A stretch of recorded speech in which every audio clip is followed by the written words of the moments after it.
تبون تعرفون من أكثر الناس يفشلون بالحب؟ اللي قلبه طيب.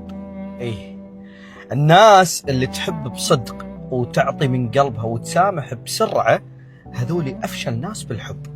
ما يعرفون يلعبون أدوار، ولا يعرفون يخططون، ولا يحبون يردون الأذى بالأذى. كل همهم الشخص الثاني يكون بخير، حتى لو هم مكسورين، حتى لو واضح أن العلاقة قاعد تذبل.